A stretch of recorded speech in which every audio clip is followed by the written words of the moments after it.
We are going to present our project Food Trucks Fair. We are Luke, Paula, Mariana, and Valeria.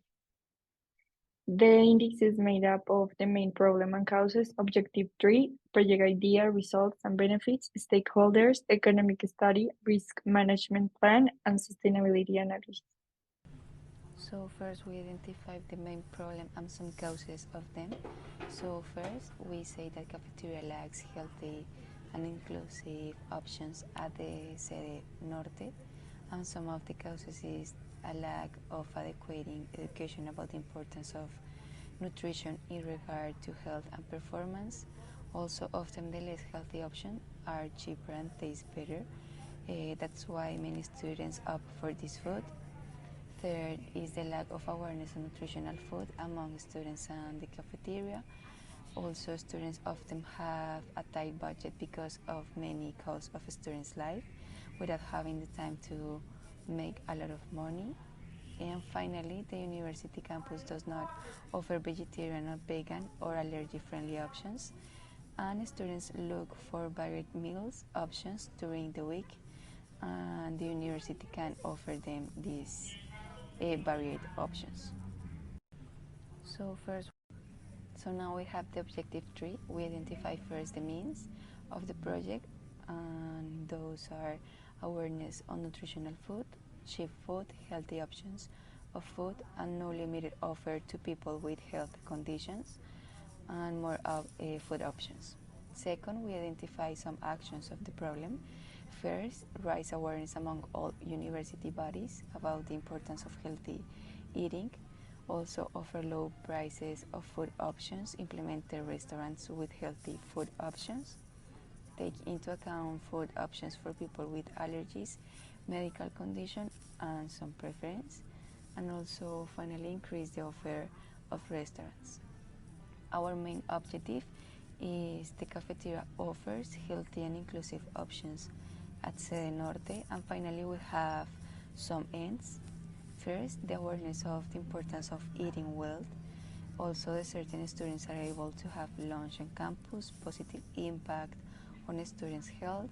Students do not need to spend their time cooking their lunch, and finally, students' performance is not impacted. So now we have in this part the project analysis of the idea. So first is the project idea, second the results, and finally the benefits of the project.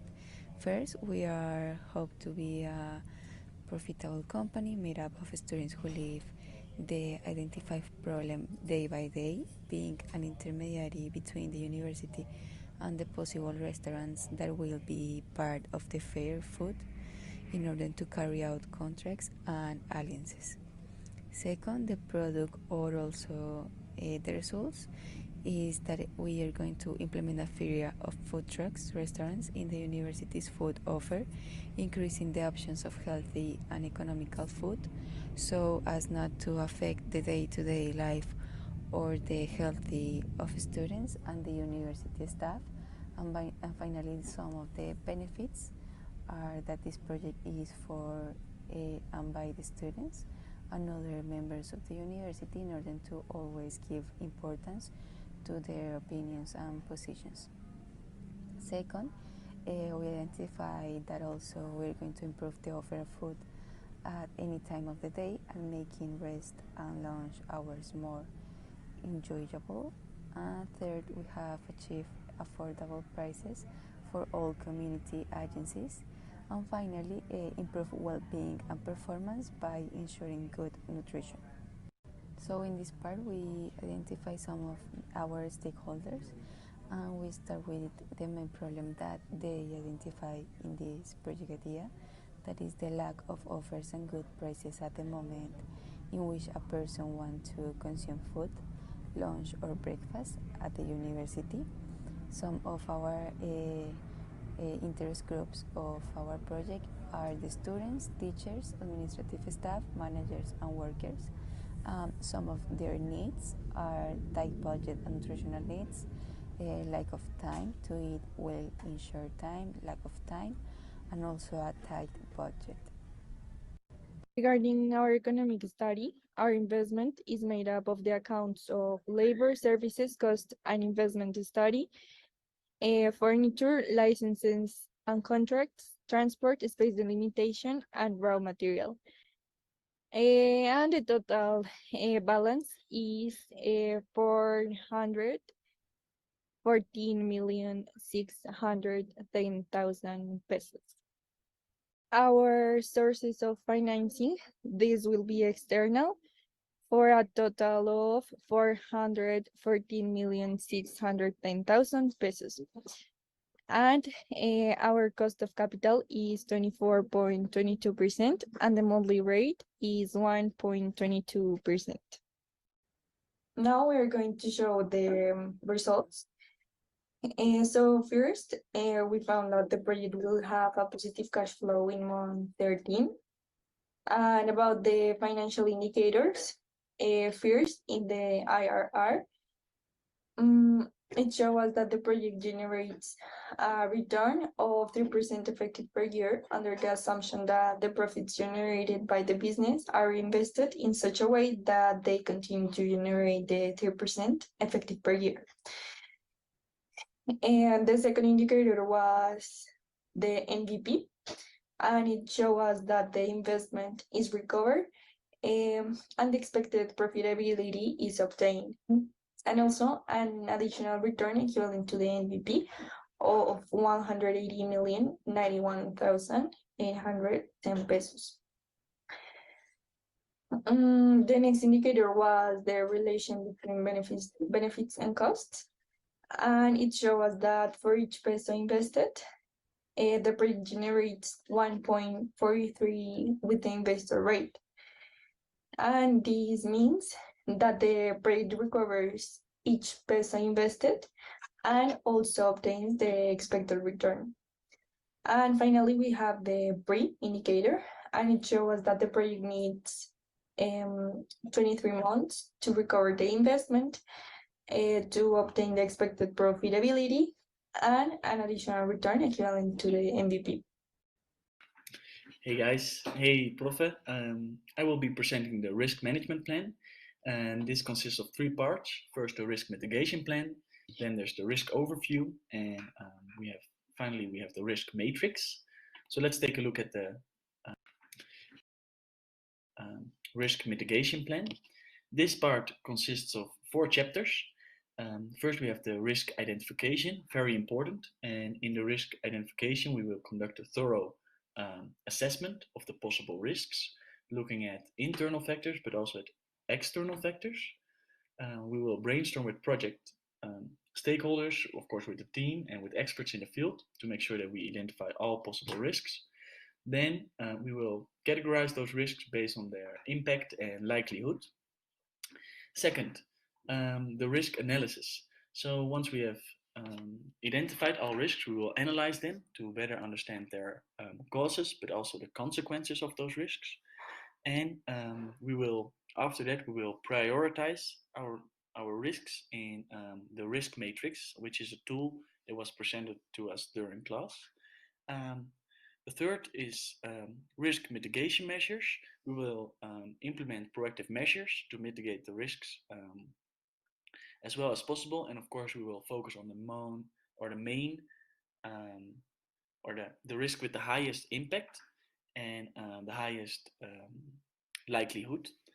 Then we will establish clear and measurable risk mitigation goals and objectives, and we will make sure to allocate sufficient resources like people, time, and budget and technology to mitigate those risks as well as possible. And fourth is monitoring and controlling. We will regularly monitor and control the effectiveness of our risk mitigation plan. And finally, we will conduct risk assessments to find out if there's any risks still arising, and so that we can mitigate them before they become too impactful. Okay, second is the risk overview. I will just go over the 10 risks that we identified, and later in the risk matrix we will look at the most important and most impactful and likely risks. So first we have expensive food, that the food would get too expensive for the students to buy it. This could result in risk number two, waste of food, where we would have to throw fruit out because it's being wasted because it can be sold. Um, Third is the work accidents. When you're working, there's always a risk of accidents. Four is insufficient partnerships, and this is an important one because without good partnerships, we cannot make the project successful. Five is bad team dynamics. This could lead to lack of motivation or lack or low productivity. Six, wrong estimation of time, which happens a lot, that we don't stick to the planning. Seven is legal risks. Eight is the high operating costs. And nine is external hazards. So things like the pandemic, for example. And number 10 is financial risk. So let's take a look at the risk matrix. Okay. So as you can see, this is based on colors. Red is very high risk, orange is high, medium you can see is yellow, and then there's only one risk in the green, risk number two, which is low risk. So let's take a look at risk number 6 and risk number 10. Number 6 is the wrong estimation of time. As you can see, this is a very high risk, and it happens often with projects that that they don't stick to the planning and take longer than expected. And so even though we know this, we should be very careful with this. And then number 10, financial risks, is also a tricky one because it's not in our hands. What happens in the economy with inflation and things like this, and this could also lead the project to an unsuccessful end. However, with our risk assessment plan and risk mitigation plan, we are quite confident that we'll be able to make this project successful. So thank you for your time and all. Matrix P5, this matrix is divided in three subcategories. The first category is economic sustainability, environmental sustainability, and social sustainability.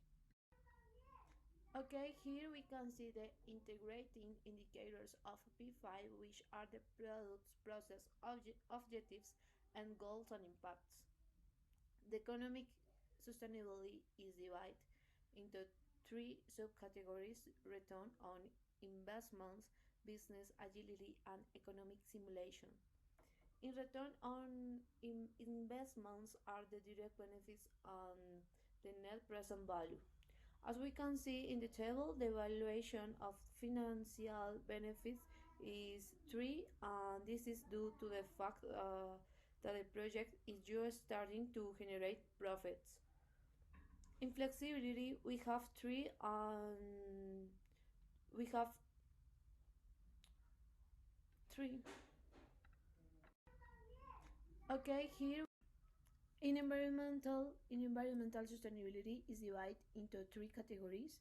The first is one is transportation, and in this we find local suppliers, digital communications, travel, and transportation. In all of them, we have a good score except in a local suppliers, since our project is an alliance with the mercerization of the service.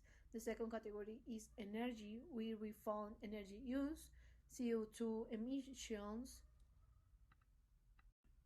In environmental sustainability, in a social sustainability, we have three categories also. The first one is a labor practices and decent work. We start with employment, where we have a good qualification. We continue with labor relations, where we will establish policies to define activities for each position. We can also see education and training with a high score, as well as organization learning, and finally diversity and equal opportunities. Our projects allow not having any type of discrimination for hiring personnel and dealing with them. The second category is society and customers. In the web find the support of the community where project presents a direct impact with the local community. We continue with the public policies, level of products and service, marketing and advertising, and finally, privacy for the customers. Regarding marketing and advertising, our project will use the social networks of the university to be sponsored. We don't consider it necessary to make a separate campaign. The second category is social, and the last category is ethical behavior, from which comes investments and sourcing practices, violence and corruption, and unethical behavior. All these categories we have a good qualification because our project is counted and goes hand in hand with the Rosaristas values, and we are an example of the institution. And the last category is ethical behavior, from which comes investments and sourcing practices, violence and corruption, and unethical behavior. All these categories we have a good qualification because our project is counted and goes hand in hand with the Rosaristas values, and we are an example of the institution.